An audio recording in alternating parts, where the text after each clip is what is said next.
Hey Mindset Warriors, Vestine the Mindset Mom here. Today we're talking about a topic that is very near and dear to my heart after being back from a short hiatus, a very much needed break for Mindset Mom.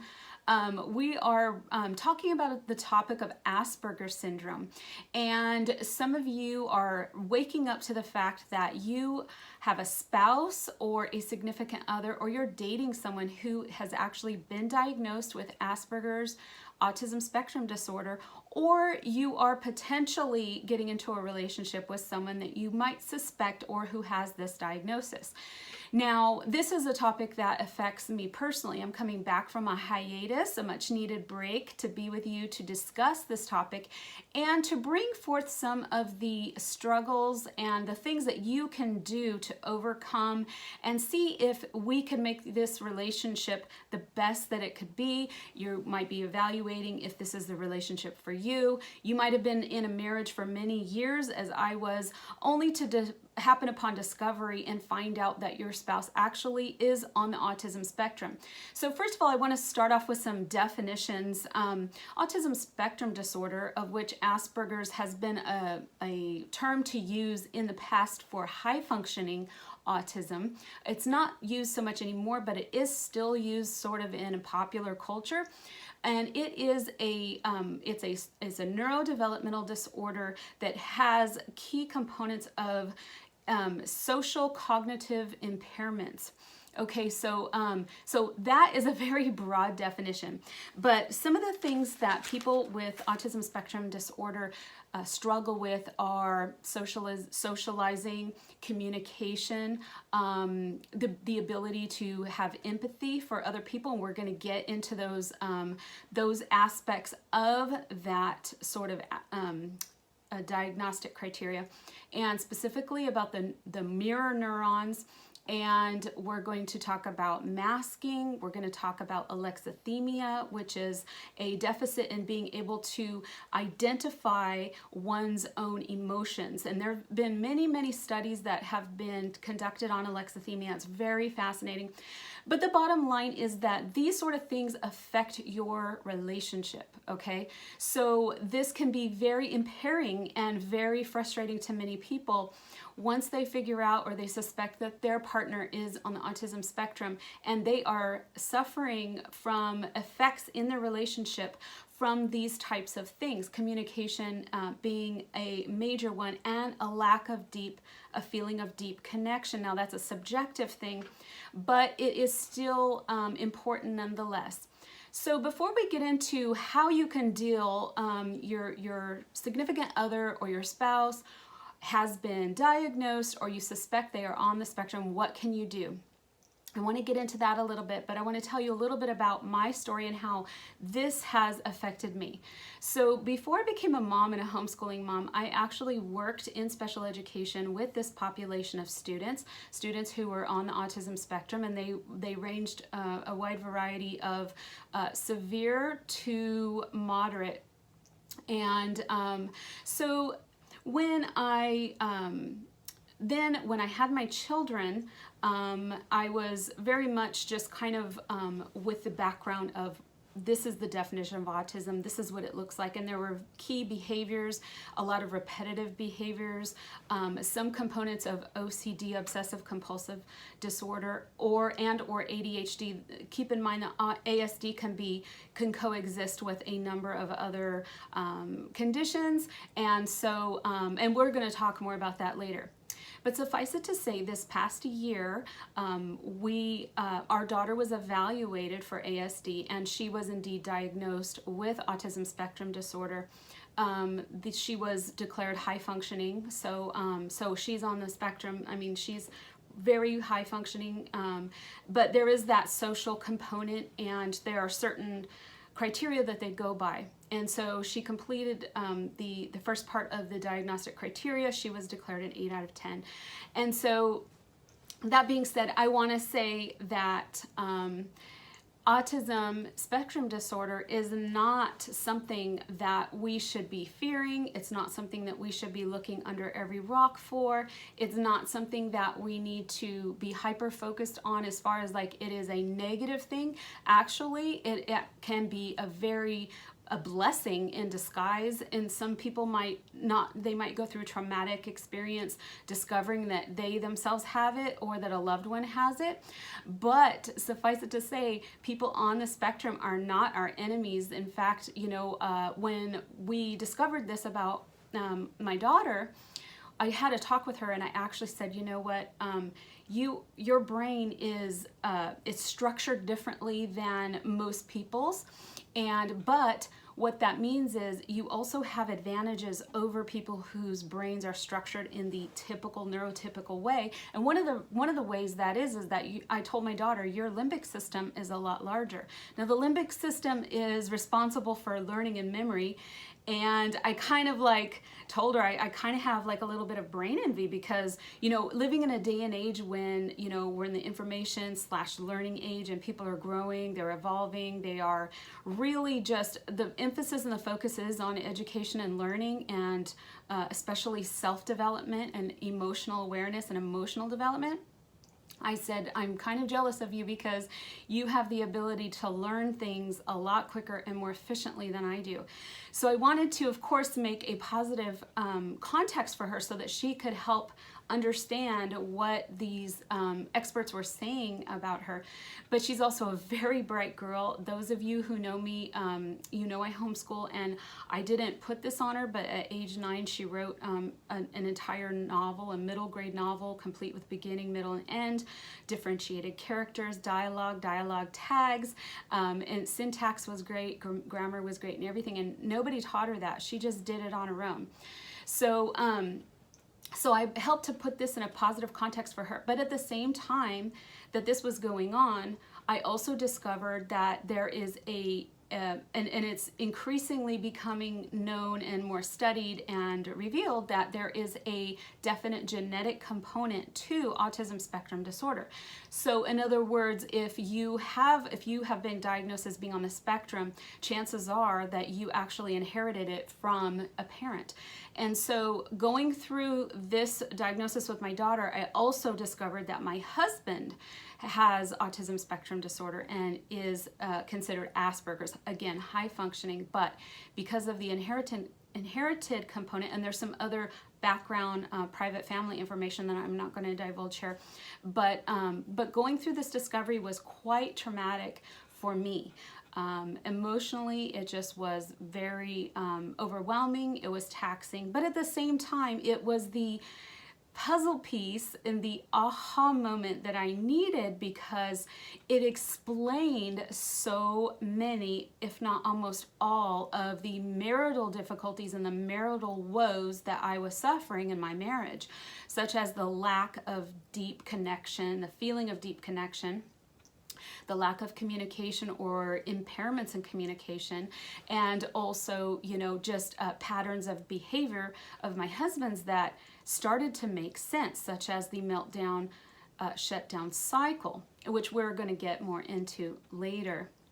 But it helped me to understand that these weren't not just arguments and cycles of argument, because I started to notice a pattern that every 2 months or so, and I started looking for triggers and starting to look for those stressors that preceded these sorts of arguments or /meltdowns. And when I talk about meltdowns, I will talk about them in that context, because as you will learn, it is actually the nervous system's way of handling the dysregulation that happens when someone on the spectrum actually has too much on their plate or is feeling overwhelmed. There's a sensory component, and we can talk about that as well. And there is a stress management / stress coping mechanism that we're going to talk about as well.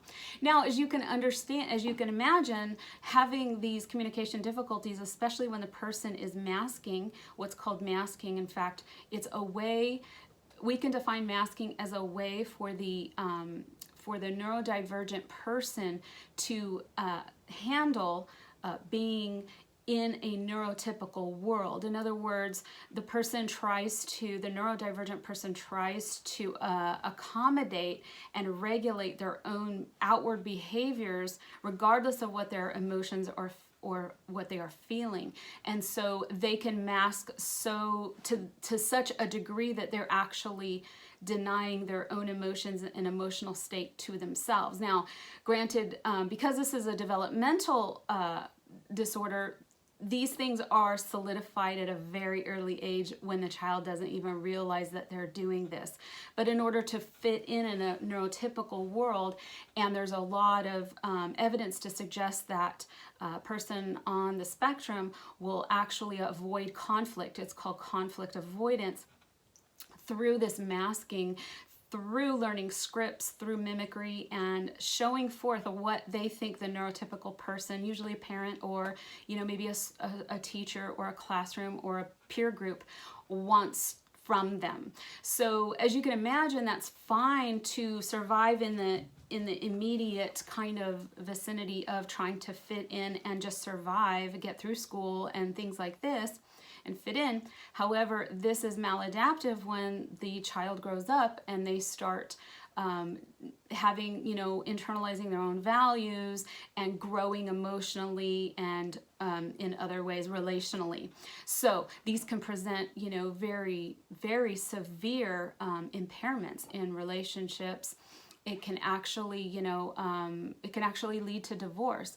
Now, if you're coming to my channel and listening to my content, you might be on the pathway of making that decision for yourself. Now, I won't get too into detail right now about what decision I have made, but suffice it to say that even if you're coming and you're confused and you're not even sure if this is the case with your significant other, but you just feel like you have been in a cycle of confusion, I call it the Alice in Wonderland syndrome. You're like Alice in Wonderland. You're just like, what is going on? You just feel like you're toiling and spinning, and you're having a hard time putting two and two together.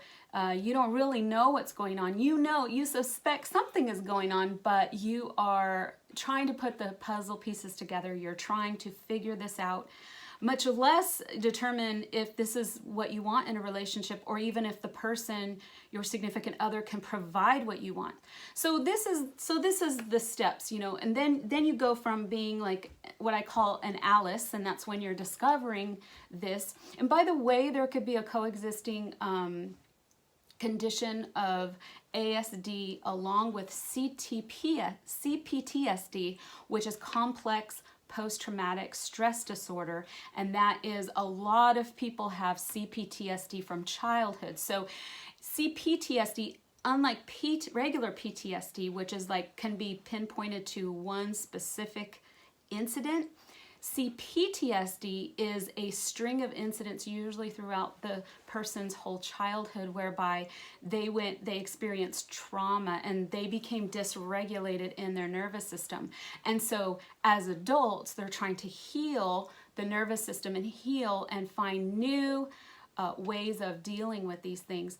So you can actually have, whether it's your spouse or significant other that's on the spectrum, and they can also have CPTSD. Some of it stems from how they had to kind of fit in and had the survival mechanisms during childhood.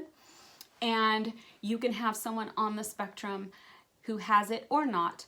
And you might also be on the pathway to healing from CPTSD yourself.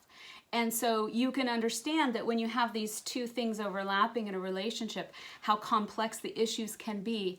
But I'm here to tell you that there is hope for you. And one of the first steps is to determining what is this? What is going on? And I'm going to give you some things that you can do and some helpful hints. And I'm going to provide some tools and resources for you so that you can be further down the path. You can go from being an Alice or a Cassandra, and we're going to talk more about Cassandra syndrome.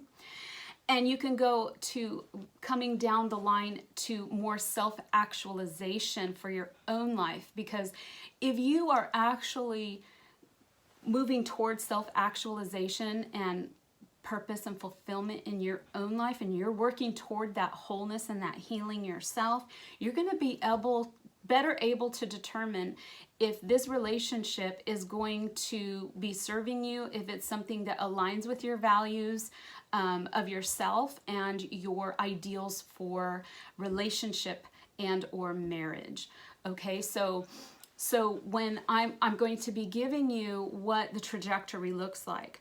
First of all, you have to say to yourself, what is it that you want? And like I said, you're going to be able to determine that once you start healing, and also once you start understanding through education what Aspergers or Autism Spectrum Disorder is. In other words, as you study and you get to know the aspects of your partner's brain or potential partner's brain, how it works, what the needs are, and you already know what it is, what your, not only your desires, but what your needs are for a relationship, that comes through your own self acknowledgement, your own emotional intelligence. And we're going to talk a lot about emotional intelligence. You're going to be able to determine, once you get those two factors more as a part of yourself, and you start internalizing these things and working, doing the self-work that you need to do, which I'm going to help you with, you're going to be able to better determine if this relationship is going to work for you. Now, a couple of key components of that is you're going to need to determine where your partner or potential partner is on this pathway as well. Have they been diagnosed yet? If not, are they open to even the possibility that they could have this? Again, we're not looking for an ASD diagnosis under every rock.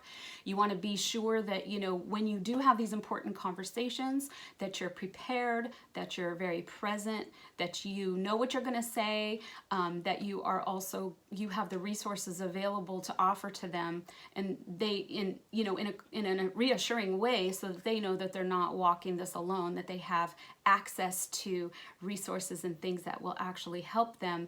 And again, the goal is to help them towards self-actualization themselves, because once both partners are self-actualizing, then we can have a different conversation. Then we can have a conversation of, okay, is this relationship going to meet our needs?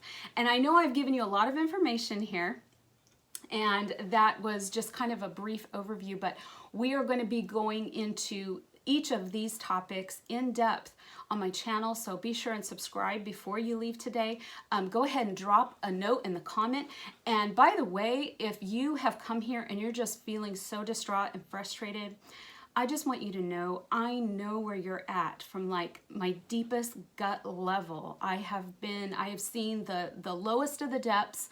I have been an Alice in Wonderland myself.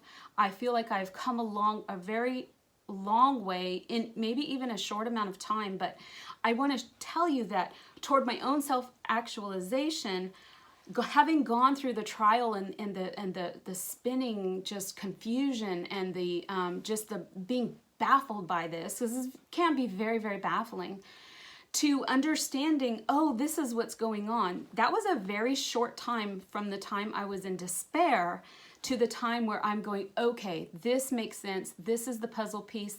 It fits. I can deal with this now. Because once you understand what is going on, you are like, you're more than halfway ahead of the game, and you're able to then grow and learn and assimilate things. And for many of you, the process is going to look different. Not every person on the spectrum is the same. Some are open, some are not. So you also need to keep in mind that, you know, every person has their own set of emotions, will, background, family of origin story. And so, and for each person, they're going to need a different trajectory of therapy, of healing. So you need to be open to the fact that, number one, you might need to unlearn some things and to learn some things. And number two, your partner or significant other or spouse or potential partner also will need to be open to unlearning and learning themselves. And you're going to be able to assess that a little bit better once we get going on this pathway. So that's all I have for you today. Thank you so much for joining me today, and come back again, because we're going to be diving into some of these issues like meltdown, shutdown cycles, coming out of confusion about that. Are your argument cycles really meltdown cycles? how to make connection with your ASD partner. How can I get my ASD partner to care about my feelings? We're going to be jumping more into the empathy aspect. 3 ways to set clear boundaries with your Aspie partner. And again, you're not making the decision right now, or maybe you are in the middle of making the decision, but we are starting to get going on the pathway. We're getting clarity. And so if you want to come back and get clarity, I encourage you to go through my videos. Thank you for joining me today. Leave something in the comments and you know, reach out and help somebody. Pay it forward to help somebody else, because a lot of times we can heal, we can help others heal with the healing that we ourselves need. Please like this video if it resonates with you, and so that way I know that this is the type of content my viewers like to watch. Go ahead and support the channel, because what you support continues, and I'll see you guys next time. Bye now.